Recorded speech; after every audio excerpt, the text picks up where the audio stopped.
Mom, I saw Dylan's dad make dinner. Like, actually cook, and it was straight fire. He said it was Blue Apron Assemble and Bake. All the ingredients showed up pre-chopped, and he just laid it out on a baking sheet, and no cap. Dinner was on the table in like 25 minutes. Apparently, it's chef designed, and it has like over 40 grams of protein. That's a lot, right? So maybe we try it. Just saying. You can be the next Dylan's dad. Blue Apron. Get $50 off your first 2 orders plus free shipping with code STIR50. Terms and conditions apply. Visit blueapron.com/terms for more. Comfort is often the first thing we're willing to give up, like taking a long flight for a vacation or waking up early for a workout. But don't let style be the reason you aren't comfy. Mack Weldon's Ace Collection makes it effortless to look put together while feeling truly comfortable. Inspired by their best-selling sweatpants, the Ace Collection combines everyday comfort with long-lasting and confident looks. Upgrade your collection for the new year with new bomber jackets, half-zips, sweats, crew necks, and much more. Get comfortable anywhere with Mack Weldon's Ace Collection. Go to MackWeldon.com and get 20% off your first order of $125 or more with promo code MACK25. That's MackWeldon.com. Promo code MACK25.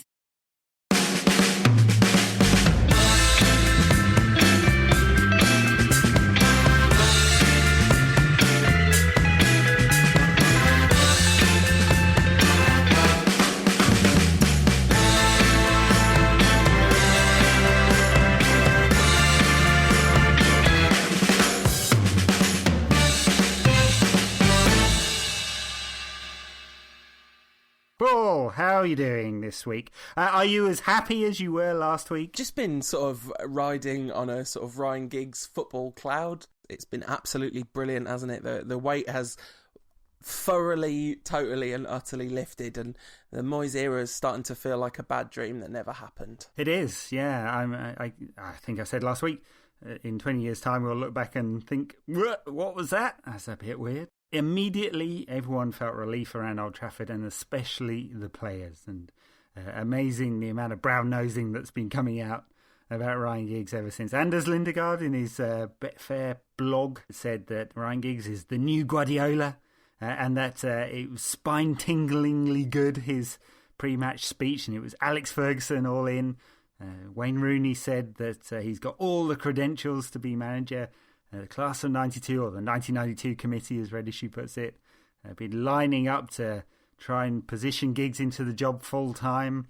It's interesting the politics that are going on right now. Ed Woodward flying around the world on his slow boat, sounding out all the managers, where he's got a perfectly good manager at home, apparently. My favourite bit of hilarious, ridiculous spin this week was unquestionably Paul Hayward's column in the Telegraph for the weekend.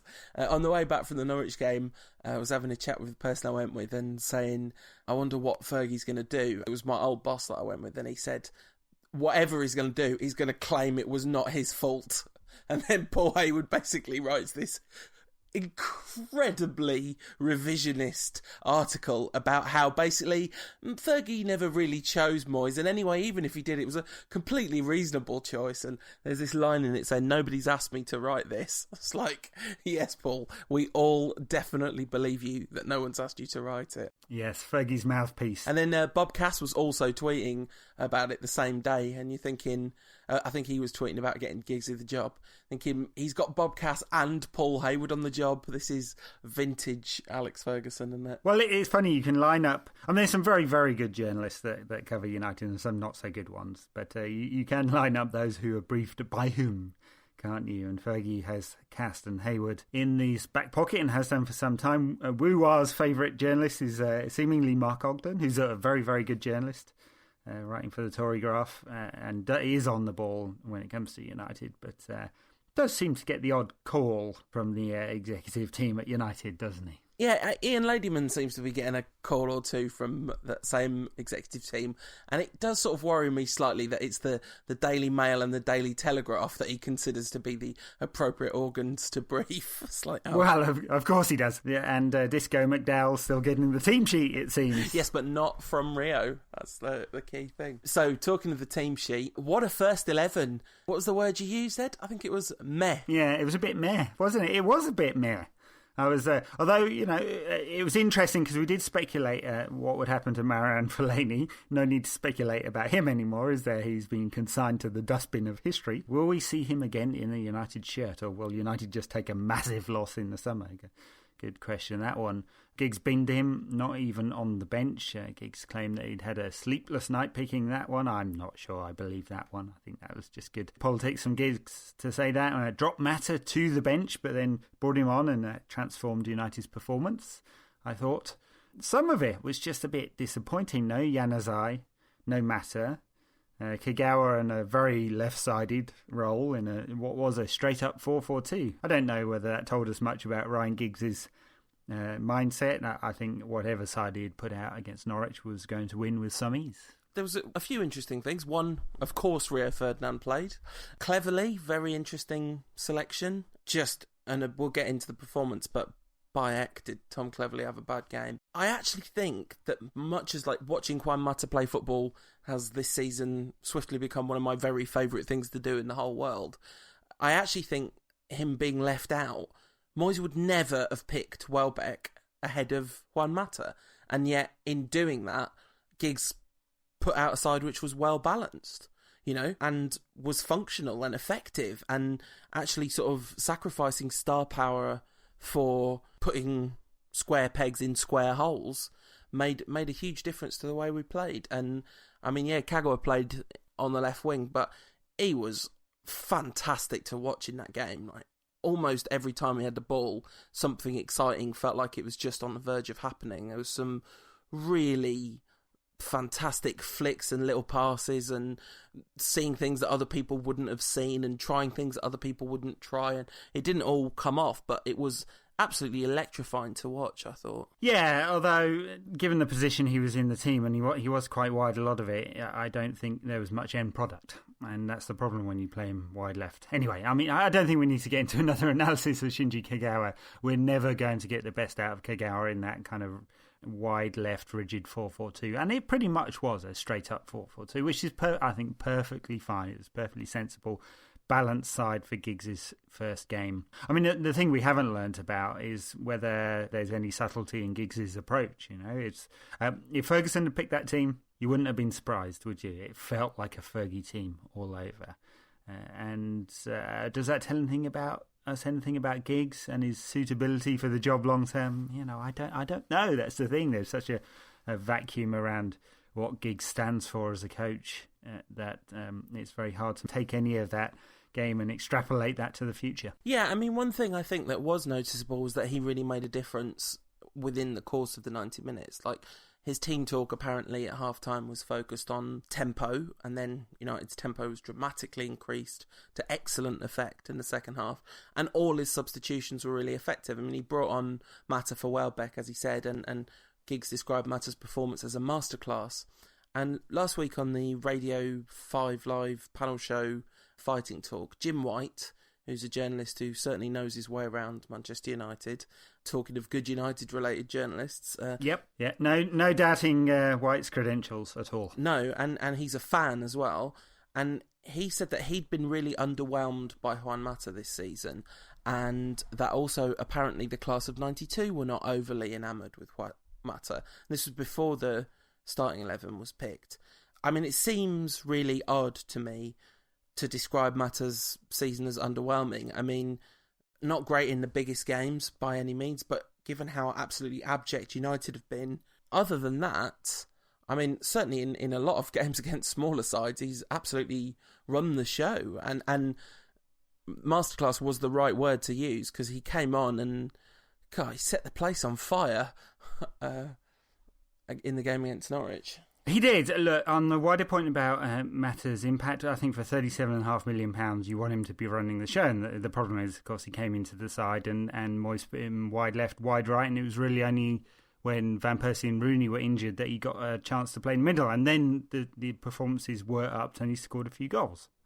And I think that's the thing. When you pay that much money for a player, you want more out of him. So I think his performances have been underwhelming in the context of paying a club record fee to bring a player in the middle of the season, and a player that we would all love to be world class. And making the impact at the highest level.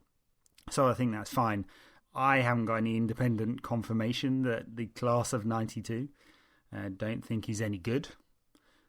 So we'll see on that one. I think his performance when he came on against Norwich was positive, bright, got into the right position, scored a couple of goals as a result, and that's all good. But it does kind of depend on what formation that Giggs wants to play and what formation the next guy wants to play. We haven't half put ourselves in a difficult position with some acquisitions in recent times when we've bought some players who are not that flexible and very specialist players and then asked them to play in different positions. And as a result, we're not getting the best out of them. Shinji Kagawa has played on the left more times than he's played through the middle. He's definitely a specialist through there. He can play on the left, but you're not getting the full whack. Same with Mata. I think if he's not playing behind a main striker or two strikers, then you're not getting the best out of him. Marouane Fellaini, clearly not a defensive midfielder, and Mark Wilmots, the Belgian manager, having a moan about that today.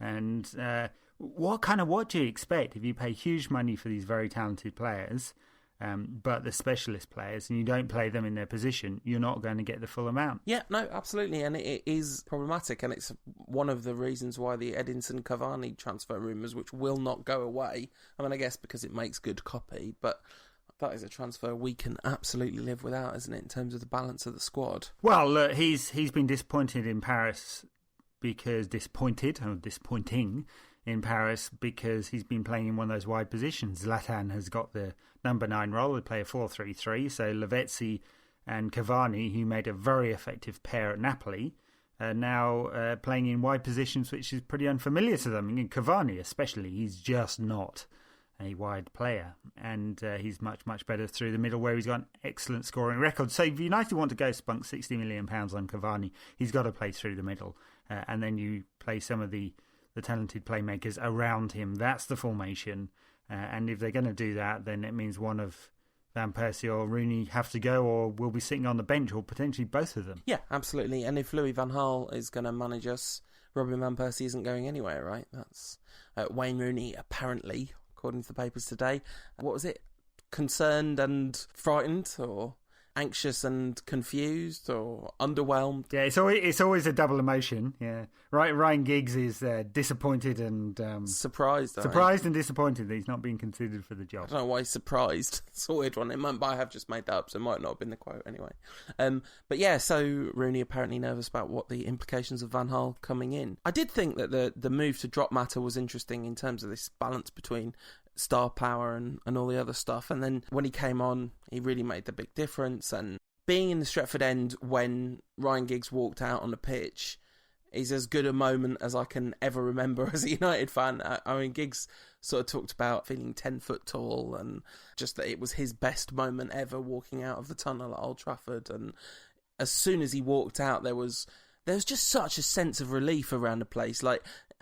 David Moyes sent this really obsequious and horrible text message to Andy Mitten saying, I want to thank the real fans who are behind me. And nobody at Old Trafford that day could have said that the fans were really oh no, we were so behind David Moyes and we're all gutted he's gone, because there was an enormous relief. And within 2 minutes of kickoff, there's this chant of attack, attack, attack, attack, attack. And that chant, it tells you everything you need to know about how United fans felt about David Moyes. Right, yeah.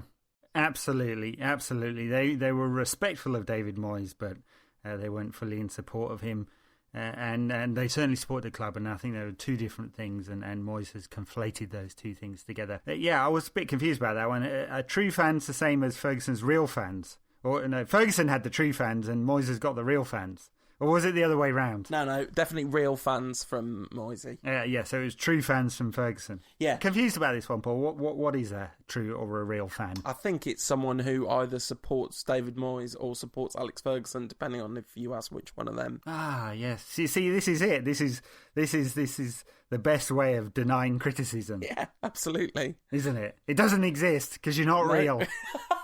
It's a fundamentally existential point, right? If you didn't support David Moyes, not only were you not a real fan, you just weren't real. You were just a figment of the press's imagination or something. Well, Moyes is now a figment of everyone's imagination. He went on holiday to Florida.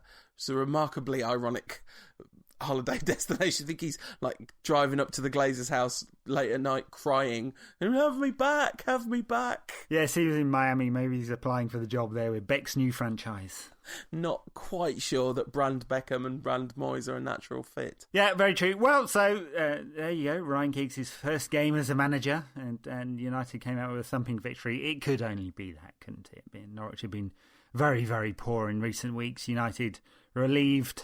The pressure lifted, the gloom lifted, the nervousness lifted. Although it took 40 minutes or so for United to really kick into gear, didn't it? I thought Norwich were quite neat for the first sort of 40 minutes or so. They clearly not really pressuring United, and there wasn't really any doubt about who was going to win, but the goals didn't come. There wasn't loads of fluency from United, and it was really only in the second half where the end product actually counted. Yeah, there was definitely a bit of anxiety when it started to be like, wait a minute, are we not going to get the narrative we all desperately need here of United restored to some sort of glory? One of the reasons that the play was really breaking down and there was a problem with fluency was definitely poor old T-Clevs. I really like good use of football data. I'm not an anti-stats person. I really enjoy a good kind of use of statistics to kind of show something that you might otherwise have missed or all this kind of thing. But if you ever need a good clear-cut example of why you can't just conflate one data point with a good performance, the 94% pass completion that Tom Cleverley had in that game was absolutely it, because I kind of looked at that stat after the game, expecting it to be about 60% or something. It felt like he gave the ball away every time he had it, but really what happened was he gave the ball to someone who couldn't keep the ball because of the position they were in. He picked the wrong pass time and again. His one attempt at a shot was, I think it hit the corner flag. He had an absolute good old-fashioned mare, and when he was subbed off, there was a kind of ironic cheer around the ground, which kind of sort of morphed into applause, as people are like, "Oh, we don't do that here," But it was unfortunate. Yes, it was, and yes, his performance was very bad. Reddish once described Mike Phelan as passing the ball like it was a hot potato, and I think Cleverley did the same thing. He's a man with very little confidence. Not a surprise, really, given the season he's had. He's had a very, very poor season. He's going to miss out on the World Cup, isn't he? As a result, he's not progressed, and that's part of the disappointment, I think, of United fans and everyone else with Cleverley, in that he had that great season at Wigan Athletic where he scored a few goals and played as, looked like he was progressing into becoming an attacking midfielder.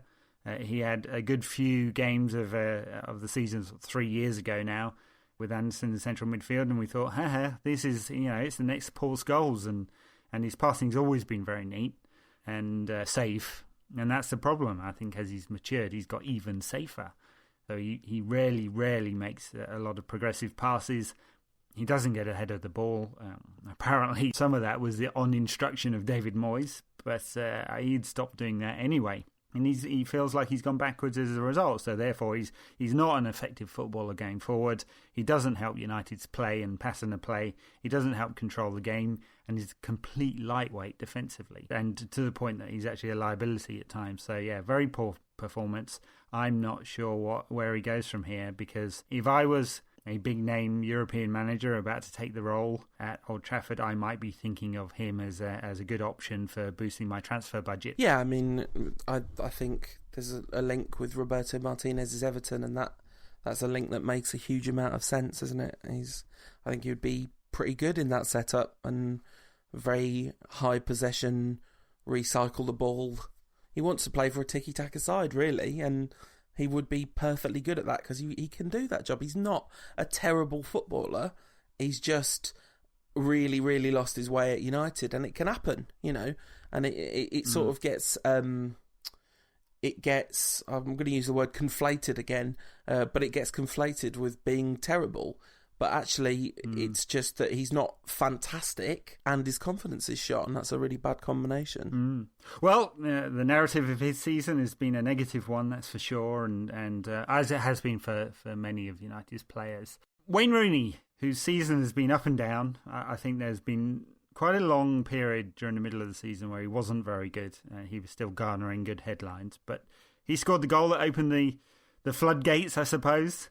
the penalty from Danny Welbeck's tumble in the box. You mean where he was brutally hatcheted down by the Norwich defender? Yes. I was looking for the brutal tackle. I was struggling to find it. It was a little soft. He was pulled back, although I have to say, if you yank someone back, they don't normally go forwards. Only on the football pitch. So, yeah, a little bit soft. Danny Welbeck has a very different relationship with the physics of falling down to other people. So, it might genuinely have been that he was falling that way. I thought he had a good game, incidentally, although nobody will be surprised to hear me say that. He had an all right game. Yeah, he played a little ahead of Wayne Rooney, sort of United's number 9. We'll see whether he does in the games to come. Robbie Van Persie is fit again.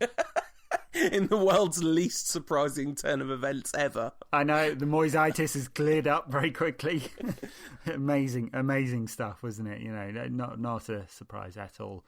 I thought Valencia was actually pretty good, very direct against Norwich, and not brilliant by any means. I struggle again with Valencia to work out where he goes from here. I think he's got to go. I think unless he's happy to be a real, peripheral member of the squad, he's got to go, because he was all right, but talk about lack of end product. It's at a chronic stage with him. His range of options once he gets into the good positions he gets into are so limited. And it's such a percentage thing, isn't it? Because there's just no guarantee of accuracy whatsoever. No, none. And interesting, because if it is Van Gaal, he does like very wide players, but he also likes basically wide players with end product. And I don't think he's going to be looking for his 2 wide men. So he'll have a main forward, 2 wide men, and 3 through the centre of midfield. And those 3 will be a defensive player, a box-to-box player, and an attacking player. And that's the way he pretty much always sets up. You can try and work out who's going to play in each position, but he's going to have 2 very attacking wide players. Think more like the Barcelona attacking wide players who sit wide of Messi, although I don't think Van Gaal's going to be playing with a false 9 per se. In that system, you don't really see where Valencia is going to play, because he just won't score enough goals in order to get on the pitch. The same could be said of Ashley Young, of course, and probably Nani too, although he's got the bigger output of all of them, if he ever plays. He's barely played in 2 years. So lots and lots of questions, of course. So anyway, look, do we have much more to say on the Norwich game? In the end, it was good from United, wasn't it? The last half hour was very positive. Yeah, I mean, I interrupted you making a point about Wayne Rooney, which I suspect you were going to make a point about how Wayne Rooney wasn't very good in that game, apart from his goals. Well, he scored 2 of them. He did, but and that was about it. I mean, I think I did tweet some offensive things about Wayne Rooney, including one saying the biggest con in football is Wayne Rooney being paid like an elite footballer, at which point he scored, and I got a ton of abusive comments. It's inevitable. The whole point about that is, of course, a couple of goals in one game don't prove otherwise. If I was Wayne Rooney, I would be nervous. He found a ridiculous amount of security under Moyes, and we've gone over Moyes pandering to him incessantly in the new contract, but it's hard to see, if a rational manager comes in and he has a clean slate and he's not judging people on reputation but on performance. He's not United's best number 9, and he's not United's best number 10, and he's not United's best wide player. He might be one of United's better central midfielders, but if United are going to spunk a load of money on central midfield, he won't be one of United's best central midfielders anymore. So, what is it that he offers? It's a really good, important question. I guess when we talk about who's going to get the job in a minute, we'll have a chat about Ryan Giggs' press performance and how impressive it's been. Well, one of the things that was just really heartening was he was asked a question about whether players owed the club a performance, given they've been pretty average this season, whether some players owed the club performance. And he said, well, basically everyone does. I think only David De Gea has been at their own best level this season.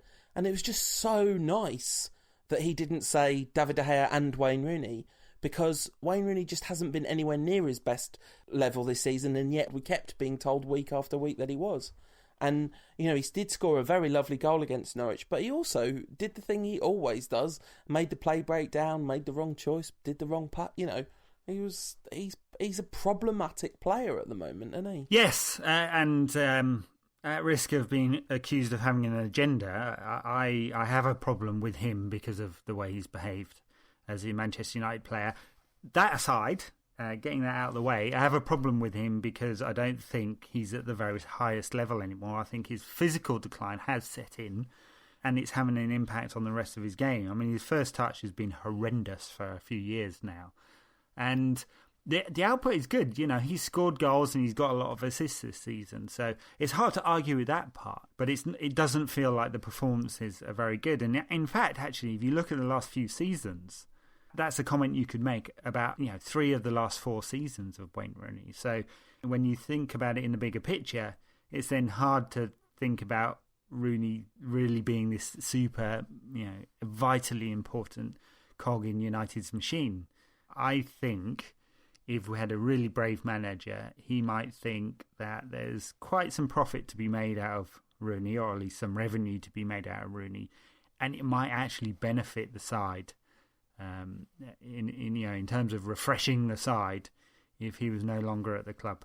If you were being rational about it, and I caveated that by saying, of course it sounds like I have an agenda, but I think if you're trying to be objective, it's just really hard to argue that he's really important to United anymore. Yeah, and to just to put the case for the defence, just for the sake of balance, really, because basically I do essentially totally agree with you, and I kind of share some of that same agenda, although it's not a malicious agenda. It's just the consequence of what he's done and said and all that stuff. But the other side is he does have this genuinely astonishing work rate, and Roy Keane always says, like, praising a footballer for work rate is an insult, because all footballers should have phenomenal work rates, but they don't. So that does count for something.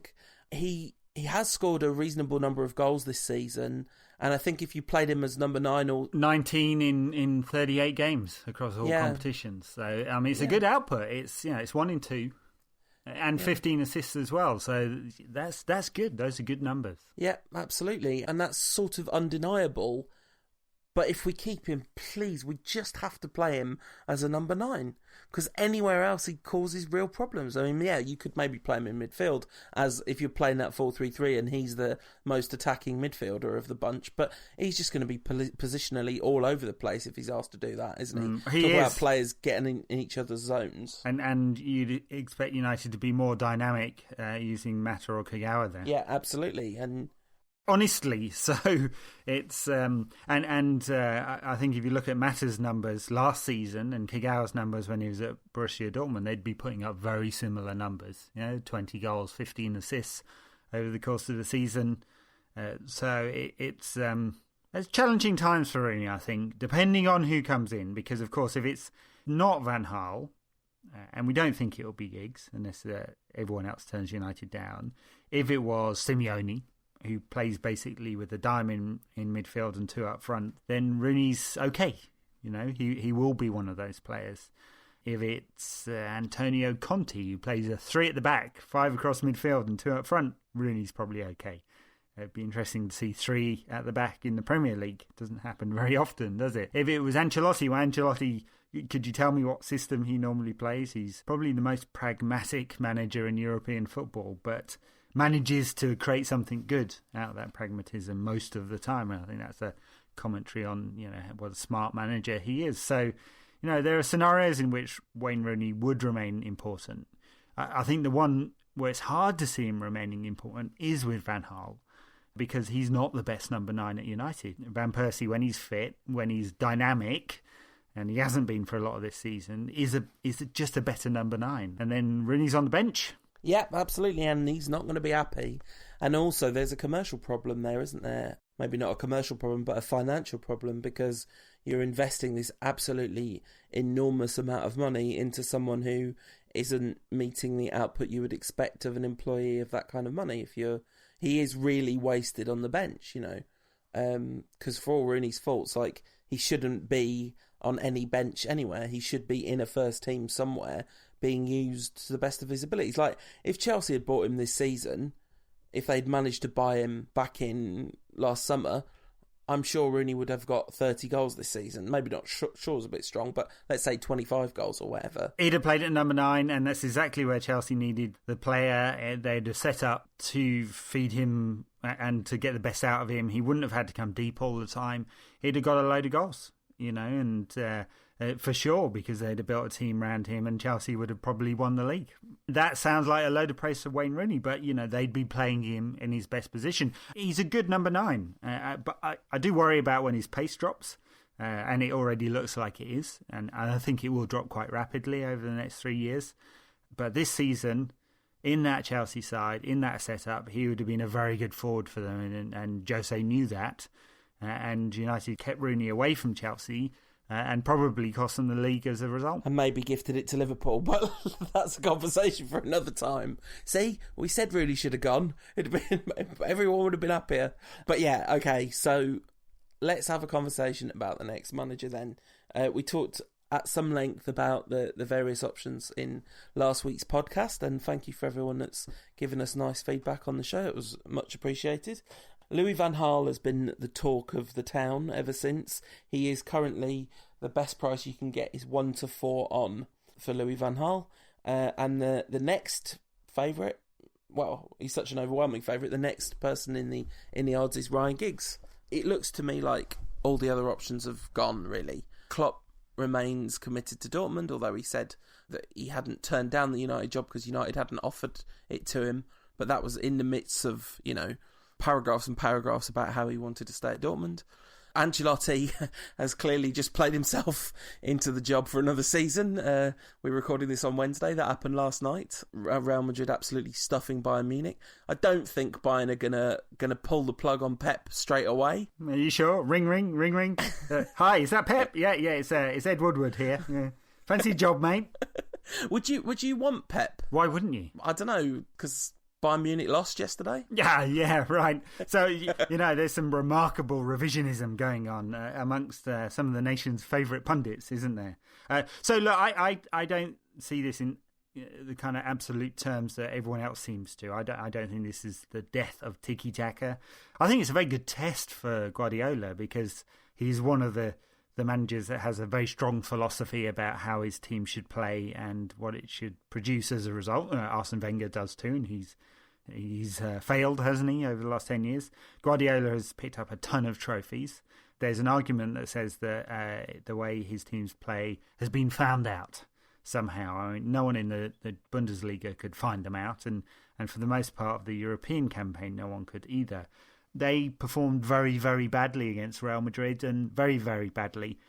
And you can extrapolate one very poor performance and say that means that the way Pep Guardiola's teams are fundamentally flawed in some way they play. I'm not sure that's true, and I actually think there are many ways to win a football match. I think for the most part, his teams play a very good attacking form of football. Yes, it's based on keeping the ball and possession, and that's a defensive tactic as well as an attacking one. There are times when they're not dynamic, Bayern, that they look pretty boring. And there were times towards the end of his time with Barcelona when that happened too, and especially actually under Villanova. But, Barca at its very best was a great attacking side. They produced some brilliant football, brilliant attacking football, scored over 100 goals in La Liga 3 years in a row. But of course there are question marks over Guardiola now because his side has just been smashed in the Champions League. So is there a reason why you wouldn't want him? I think everyone would have said yes last season. Are there question marks about Guardiola because they just lost heavily in the Champions League semi-final? Most definitely, but I'm not sure that I'd extrapolate one loss to some kind of fundamental flaw in the system. No, absolutely. I mean, he was also up against Real Madrid, who are a side that have basically been built in an image to defeat him. That this Real Madrid side has been built in opposition to Pep's Barcelona side, and so what you've got now is that Madrid side possibly reaching its peak or certainly close to it versus Pep having moved across to Bayern and Bayern being nowhere near presumably the peak that they'll hit under Pep. You'd expect Bayern to be even better next season, I would imagine. Well, especially that Lewandowski will be joining, and that's going to give them some penetration. Yeah. So the bit where they're most sort of antiseptic Bayern is where they pass the ball side to side in front of a team and then try and compress the play by pushing their back four very, very high up, and then they get hit on the break. And it just doesn't feel like they're causing much damage, and they end up shooting from long range, or they don't shoot at all, and they're vulnerable because of that high line to very direct play. Yeah, and when you're up against Bale and Ronaldo, that's really bad news, isn't it? Yeah, not just Bale and Ronaldo, Modric, I thought, who's brilliant. He was absolutely brilliant and controlled those breaks, and the transition from defence to attack was lightning quick all the time, and that's what caused the damage. And fantastic, yeah, but if you then form the opinion, as some have, that possession football is dead, well, everyone's just going to be booting the ball long to get rid of the football. So not everyone can play on the break all the time. And that was Ed. Let's just face it, that was a passive-aggressive slam on the man you love to debate with on social media. Manchester United hero and legend, excellent tactical analyst, and oddly, specifically xenophobic cultural commentator, Gary Neville. Yeah. Oh, no, look, I love Gaz. And he's a United hero, and I really do like his punditry. We've talked a lot about it on this show, haven't we? We gave him loads of praise when he first started working for Sky, and I think his analysis of games is excellent. I don't agree with his particular wider point on this one. I think he was trying to be a bit clever on Twitter about this somehow being a pattern. As soon as he said that, he said Barcelona 0, Bayern 7, Bayern 0, Real Madrid 4. There's a pattern here. Well, there isn't a pattern. Can't tell you what the pattern is. Is it that football played on the break beats possession football? Well, that's not always true, because I remember 2 Champions League finals where United set up to play on the break and got absolutely smashed by Barcelona. So in the end, it does come down to the details. Bayern defended really, really poorly against Real Madrid on Tuesday night, a side that was, as you say, set up to play them. Yeah, absolutely. Gary's also said that he thinks, well, first of all, he said he thought United should have a British manager, which seemed to be code for Ryan Giggs, and then he just said United should appoint Ryan Giggs. So, can we do a little bit of case for and against the appointment of Ryan Giggs as permanent manager at Manchester United? Yeah, that's fair enough. Well, one little bit before that, he's going on about, and he said this before about quotas, and he had another side point when he was saying about the core of a team has to be from that country. He didn't like that I suggested the Milan 88, 89, 90 side was Dutch. Yeah, Marcotti made a particularly good point in response to that, I thought, Ed. Very good point, but of course, it was pre-Bosman and there was a 3 foreigners rule, so I wonder whether that Milan side would have been 11 Dutchmen if they could have done it. Anyway, that was some good banter on social media. The wider point he made about British managers was just a bit dumb because, of course, United have had a non-British manager before. Maybe he forgot that Franco Farrell was a very proud Irishman from Cork, the same city as Roy Keane. Yeah, I mean, some people are patriotic, and that's all right. I'm not a big fan of patriotism. I think that generally speaking, patriotism is quite a limiting position. It defines itself in opposition to the other inherently. To have national pride is a really weird thing if you think about it. It's like, oh, I'm from this place, therefore I'm proud of it. And you could be proud of where you're from, but to assign greater meaning to that is a weird line. Anyway, so I think Gary Neville would self-identify as a patriotic man. The problem with it is it walks a line, because you joked in the intro about British jobs for British managers, and we're living in a world where you can't walk down the street in the UK at the moment without seeing foreigners are coming over here to take your jobs lie advert from UKIP, ironically featuring an Irish immigrant actor. But anyway, the horrible subtext, it's just a really bad time to be talking about British jobs for British people. And why on earth should Manchester United prioritise Britishness as a quality in their manager? They don't do it in their playing staff, they don't do it in their fan base. If it's going to be British, why shouldn't it be Mancunian? You know what I mean? Where do you draw the line? Why is that in any way an important qualification for a United manager. Well, it's not, yeah, and the playing staff is not mostly British. Actually, top of my head, I can't. It's probably about half and half, actually, isn't it? And most likely United will be recruiting heavily from abroad this summer. The owners, of course, American. Most of the investors are American. The club is registered in the Cayman Islands. So it's a English club because it's based in England. There is a group of English players there. We attempt to get players through the youth system that are English, although, of course, there are a number of overseas players, of course, in the academy and the reserve side too, because it's a global game. That's what globalisation does for you. Global ownership, global playing staff, global managerial staff too.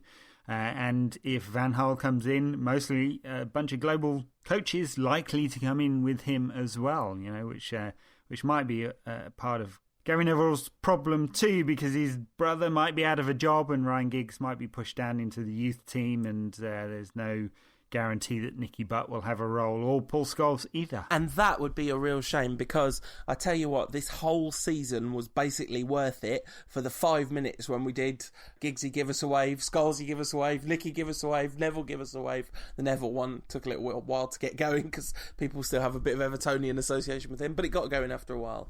And that was just a glorious moment. And seeing those boys running Man United was just absolutely lovely. And there's no question for me that, blinded by sentiment as I might be, and I am, even though my head goes, well, yeah, it's a huge gamble, there's no doubt that I would love to see what would happen if we go down that road. And I don't mean if I was in charge, that's the decision I'd make.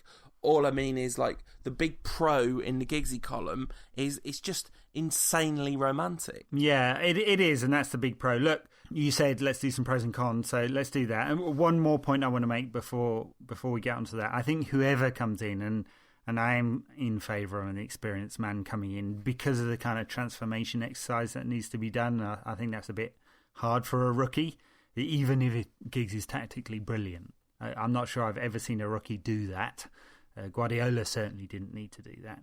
So the one thing that must happen is that there has to be a role found for Giggs and for Butt and Scholes and Neville. And that's not just romanticism. That's not being sentimental about United's players of old.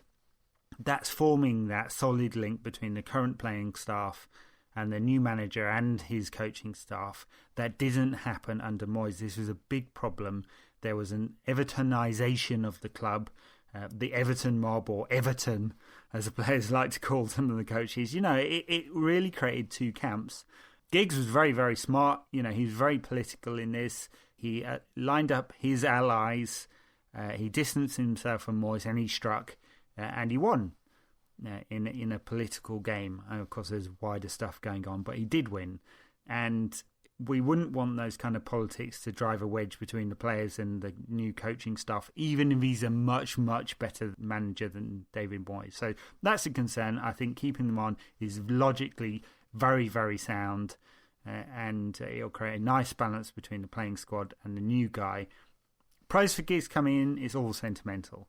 Some of it's around the respect he has in the wider European footballing world, and definitely in the Manchester United playing squad, and that's a massive pro too. He may well be a draw for players just because of who he is. I mean, whenever Giggs plays abroad, he gets a round of applause. He's hugely respected, and at least for his footballing abilities. Maybe not so much off the pitch. That's a different matter altogether. And so that's another big pro. The negatives, he's never bought a player in his life. Can he create a heavy transfer strategy and manage that this summer? Even if it is in consultation with United's also naive executive.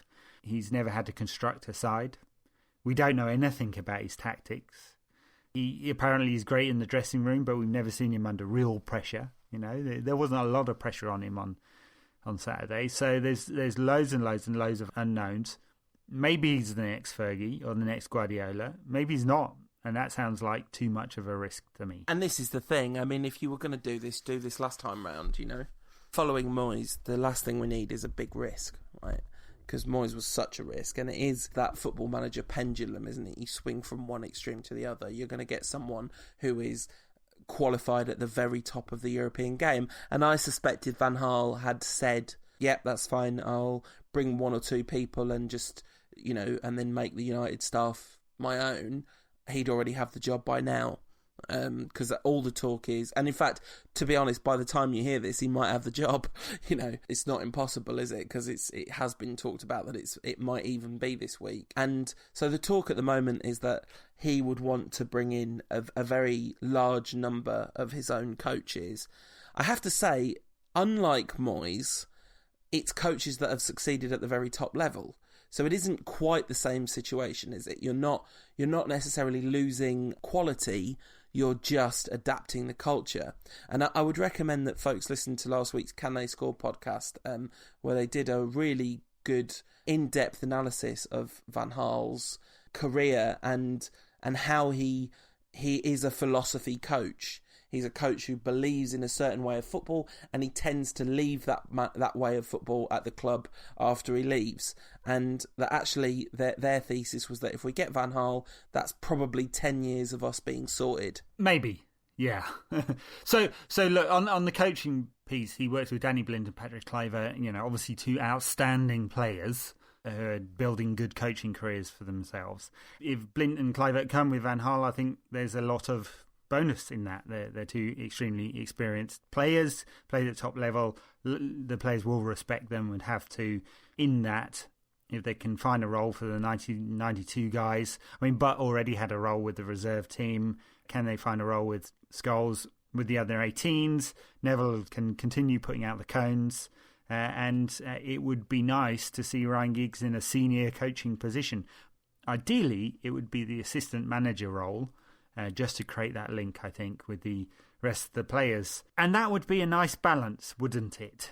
And it would make sure that we didn't have a split in the camp, especially if Van Gaal is looking to bring in his own players. I'm not sure that he's looking to bring in 4 or 5 Dutch players, as he did with Barcelona in the early 2000s, and they complained about the Hollandization of Barcelona. I mean, the problem with having Giggs as assistant manager is, to quote The West Wing, that's a lot of heat at the bottom of the ticket. And given that Giggs is this phenomenally popular figure, and he just received the most kind of adulation and such a hero's welcome leading the team out, that it'd be kind of difficult to make that guy your assistant if you want any kind of certainty that you're in charge. But Van Gaal knows his way around politics in a football club, and he's also no stranger to wresting control, is he? I got a question about something that's been talked about a lot, and that is, people often say, get Van Gaal in for 3 years, get Giggs a senior position, and he'll watch and learn, and he'll be ready in 3 years' time to take over the job. And I think, well, he's been watching and learning for 25 years under Alex Ferguson. What would that 3 years do? Yes, I mean, that is a good question. So there's a question of whether you need some leadership as well. So maybe his career would be better if he went elsewhere. I also don't think he'd be better if he went elsewhere down the leagues, because I'm not sure that what League One or the Championship has to do with the Premier League at all. I mean, he's not going to learn anything there. So the things that he doesn't have are how to construct a side, how to deal with life under pressure, how to think about buying players at the very top. I mean, he didn't even know how to do a press conference. He admitted it himself, leading some of this. So he would have to learn very quickly, and there may be a lot of heat at the bottom of the ticket. There's no heat at the very, very top in the boardroom, is there? There are no football people there. It's not a surprise that Gill and Ferguson have been worked hard in the build-up to the summer transfer window, because United need that badly. Woodward is clearly brilliant at putting together commercial deals. Talk today that he's pulled off a massive coup with Adidas, and they'll be United's next kit manufacturers in a deal that's twice as big as anything else on the planet. He seems to do this all the time. Failed conspicuously, didn't he, trying to negotiate in the transfer market last summer? So there's a big gap there, and Giggs would just, I think, add to that naive approach, or potentially could add to that naive approach, because he's not experienced in it. Yeah, I think that's a really good point. And that's all the cons, isn't it? All the cons are lack of experience, and it's a real unknown. And I have to say, one of the pros is definitely media handling. You mentioned him not knowing how to do a press conference, but it was the MUTV interview, which was the first interview before the press conference on a Friday morning. I think up until the Norwich game, that was the 10 minutes I've enjoyed most this season out of the whole of watching football. Never mind beating Leverkusen 5-0, a manager being positive about Manchester United for 10 minutes. It was just a revelation, and it made me really lose a lot of sympathy for Moyes because it's so basic. It's just not rocket science. It wasn't, we'll try and make a difference, blah, blah, blah. It was, we're Manchester United, we'll play the Manchester United way. My philosophy is attacking football. It's the Manchester United philosophy. And, some of the talk about the United way is overblown, especially the last 5 years, or sort of 10 years, really, of Ferguson's time. But actually, it's not that overblown, because really, even when Fergie played very defensively, there was a feeling he was going against the United way, right? Well, yes, and he said all the right things, Giggs, most definitely, and he felt comfortable in front of the camera. There have been times when I've seen him looking like he was giving it the 1,000-yard stare and not being very clear with his messages, and that wasn't the case. I thought he projected a sense of gravitas in his media interviews, and it is an important thing. It is, because it sets the tone, and Moyes set a negative tone every single week, and then he concluded the week with a negative tone too, and Giggs didn't do that, and that was a massive positive as a result. So look, I don't think he's going to be given the job, but I will be hugely disappointed if and when Van Gaal is appointed. It's probably when, isn't it? Unless there really is a deal breaker in the role for Giggs and the rest. But I don't think there is. But I'll be disappointed if they don't get significant role. And as I said before, risk of repeating myself, I don't think it's just a sentimental shame. I think United would be missing something important if they didn't do that. I agree. And actually, I would even argue that actually sentiment is extremely important, because what is the point of football? I mean, there's been a lot of talk about this season, like real fans and glory hunters, and as soon as things go wrong, you turn your back on the manager or whatever. And we're 7th in the league, playing a completely meaningless fixture. I enjoyed it as much as anything I've ever enjoyed in my life because of the beautiful sentiment of it all, because of the sense that we got our United back. And it isn't about winning, although that is a nice thing. It's about something much bigger than that, and it's about something much more emotional than that.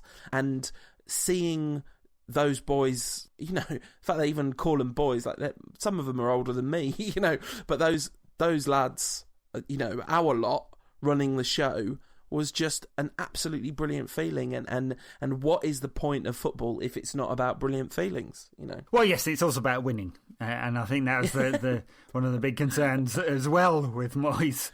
So anyway, talking of winning, United have a couple of games coming up in the next week, and Giggs can add to his one-match winning run in games against Sunderland and then Hull City, both at Old Trafford. And in fact, you'd expect United to win both. I know Sunderland have been on a good run, but the good feelings surrounding United should be enough, shouldn't it? I mean, maybe, but Sunderland have just done something ridiculous in the last 3 weeks or whatever it is. They drew City, they beat Chelsea, teams that really needed to get a result against them. So, I don't know, I think Sunderland should probably fear... I mean, Norwich were gutted that David Moyes wasn't there. Sunderland should be really, really gutted that Moyes isn't there, because I think I probably would be predicting a Sunderland win at this point under Moyes. But no, I think... in spite of their turnaround, you would think that the freedom that United are playing with is going to be their biggest asset, especially if Van Persie comes back. You'd think that maybe some of the younger players will get a game, and he won't go for that kind of super experienced back four. I was quite pleased with my prediction that one thing I was certain about Ryan Giggs is that he wouldn't play Chris Smalling at right back, and he picked Phil Jones in that position. Be interesting to see if he changes that this weekend. But yeah, and there's 2 games in really quick succession as well, so there's a bit of a rotation challenge for Giggs, because the weekend and then Tuesday night against Hull. Hull got a lot less to play for than Sunderland, haven't they? They have, and they've got the FA Cup coming up, and it's easy to lose focus on the league. They're safe. They've been very good defensively this season. They've swapped around defensive formations, played 3 at the back a lot. I laughed about not too many teams doing that. Hull is one that has done that. Steve Bruce, tactical innovator, who'd have thunk it? But they got soundly beaten by Arsenal the other week. They are not as good away from Hull as they are at Hull. and so I'd expect United to turn them over. Sunderland, interesting because they've been playing this 4-3-3 system that's worked very well for them. Wickham's been scoring goals, hasn't he? Went 3 years without any goals, and then 5 all came at once. And playing Barini and Johnson wide of him, and it seems to be a system that's working for Sunderland. I'd expect United to be able to get at them, though. It's still a back four that's been kind of patched together. Alonso and Virginie in those fullback areas, and then agents Brown and O'Shea are bound to give us at least one own goal. Yeah, there's an awful lot of hashtag narrative in these next 2 games. You've got Brown and O'Shea in that Sunderland game, and then Steve Bruce looking after his old mate Giggsy. He's not going to be trying too hard. He was always guaranteed 6 points against Fergie, wasn't he? And I reckon Giggs will carry that on. You have to say about Giggs, like, he really looked really, really managerial, and that might just be the beard and the suit, but he really carried himself like a manager. That there was a great assurance to it, and he does have the confidence of being not just a champion but sort of mega champion, a repeated time and time again champion. Yeah, he does, and that's.